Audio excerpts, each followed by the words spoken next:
Hay historias que a veces se cuentan en voz baja, historias marcadas a fuego por la sangre y la pólvora. Y esta es una de ellas. Es la crónica de un ideal, de la desesperación y, al final, de un sacrificio que iba a cambiar para siempre la historia moderna de México.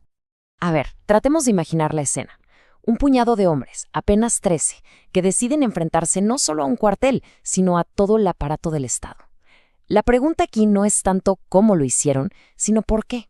O sea, ¿qué puede llevar a alguien a una misión que se sabe que no tiene retorno?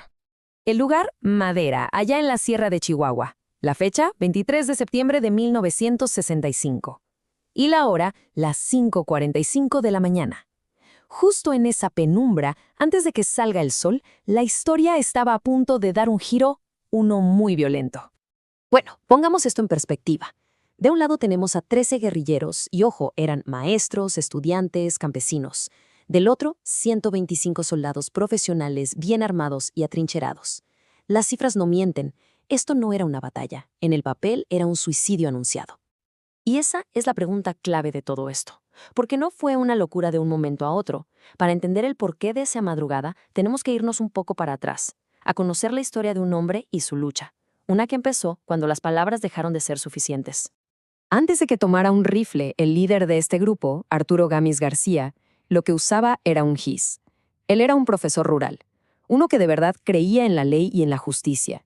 Su primera batalla no fue con balas, sino con papeles, con documentos y con discursos. El conflicto tenía dos bandos muy, pero muy claros. Por un lado, la gente de la sierra, los campesinos, los maestros y los jóvenes estudiantes que veían cómo explotaban sus tierras. Y por el otro, una alianza muy poderosa de caciques, de grandes compañías madereras como Bosques de Chihuahua. Y claro, un gobierno estatal que los protegía a capa y espada.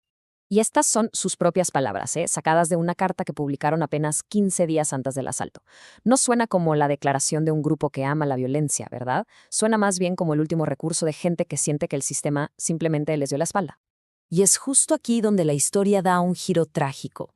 Esa ilusión de que se podía lograr un cambio pacífico se rompe en 1000 pedazos. Toda la frustración que se había acumulado por años y años de injusticia finalmente llega a su punto de ebullición. El camino se fue agotando, paso a paso. Primero intentaron con las apelaciones legales, pero siempre terminaban archivadas, ignoradas. Luego organizaron los encuentros de la sierra, que eran grandes asambleas para organizarse, pero la respuesta fue represión, arrestos y violencia de las guardias blancas de los caciques. Y al final, la sordera total del gobierno, que en lugar de mediar, pues mandaba más soldados. Este es el punto de quiebre. Esta resolución, tomada en el segundo encuentro de la sierra, marca el final de la esperanza en el diálogo. Es la conclusión a la que llegan después de que, literalmente, les cerraran todas las puertas en la cara. Es una declaración de guerra, sí, pero una que nace de la impotencia. Y así regresamos a esa madrugada fría. Los 13 hombres se mueven en silencio, rodeando las instalaciones del cuartel. Su plan era un golpe relámpago, tomar las armas, el banco, la estación de radio y volverse a la sierra. Pero como sabemos, nada salió como lo esperaban. De repente, en medio de la oscuridad, un grito rompe todo el silencio. «Ríndanse, están rodeados». Era un intento, uno desesperado, por generar confusión, por ganar con el factor sorpresa. Por un solo instante, el destino de todos pendió de un hilo. Pero la sorpresa no funcionó. Los soldados respondieron al fuego. La balacera se desató con todo y, mientras el sol empezaba a asomarse, las siluetas de los atacantes quedaron expuestas. Lo que debía ser un golpe rápido se convirtió en una trampa mortal. La retirada ya no era una opción. Estaban cercados. El resultado es simplemente devastador. Uno a uno los cuerpos van cayendo. Cuando el combate termina, 8 de los 13 guerrilleros yacen sin vida, y la mayoría eran muy jóvenes, estudiantes y maestros que ni siquiera llegaban a los 25 años. Sus nombres eran Arturo Gámez García, el profesor; Pablo Gómez Ramírez, que era médico; Emilio Gámez García, su hermano; Miguel Quiñones Pedrosa; Óscar Sandoval Salinas; Rafael Martínez Valdivia; Salomón Gaitán Aguirre y Antonio Escobel. Pero la tragedia no se acabó con el último disparo. Lo que vino después fue un acto de crueldad, uno muy calculado, diseñado para mandar un mensaje clarísimo a cualquiera que se atreviera a desafiar al poder. La respuesta del gobierno fue brutal. Los cuerpos de los caídos fueron recogidos y paseados por todo el pueblo en un camión abierto a la vista de todos. Luego los exhibieron en la plaza principal como si fueran trofeos de guerra, para sembrar el terror.